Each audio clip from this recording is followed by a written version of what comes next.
নমস্কার বন্ধুরা, welcome to সিনে ইনসাইড। নতুন একটা ভিডিও নিয়ে আপনাদের সামনে চলে এসেছি আবার।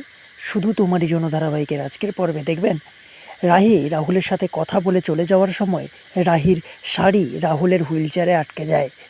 রাহি রাহুলকে বলে, প্লিজ এটা ঠিক করে দাও। রাহুল চেষ্টা করতে থাকে শাড়িটা হুইল চেয়ার থেকে ছাড়ানোর। এরপর হঠাৎ করেই হুইল চেয়ারটা অটোমেটিক গড়িয়ে চলে যায় সামনের দিকে।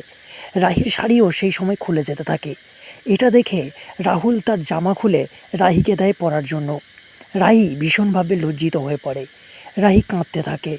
সেই সময় সেখানে মিমো, অনিয়া, টিনটিন চলে আসে এবং এসব দেখে অবাক হয়। এদিকে রাধিকার বর ভিক্টর রাতে অফিসে ঢুকে সমস্ত ডকুমেন্ট চুরি করে নেয়। এদিকে দেখা যায় রাহি কাঁদতে থাকে। রাহুল বলে, রাহি তুমি কেঁদো না, তুমি কাঁদছো কেন? আমরা তো অন্য কেউ নই যে তুমি কেন আনকমফোর্টেবল ফিল করছো। এরপর জিয়া এসব দেখে তেলে বেগুনে জ্বলে ওঠে। জিয়া মনে মনে ভাবে, রাহুল রাহির সঙ্গে এতটা ঘনিষ্ঠ সম্পর্কে জড়িয়েছে। জিয়া রাহুলের ঘরে ঢুকতে গেলে মিমো তাকে আটকে দেয়। মিমো বলে, এখন রুমে যেতে দেওয়া যাবে না। তাহলে কি হতে চলেছে বন্ধুরা, জানতে দেখুন শুধু তোমার জন্য। ভালো লাগলে আমার চ্যানেলটিকে সাবস্ক্রাইব করে পাশে থাকুন। ধন্যবাদ।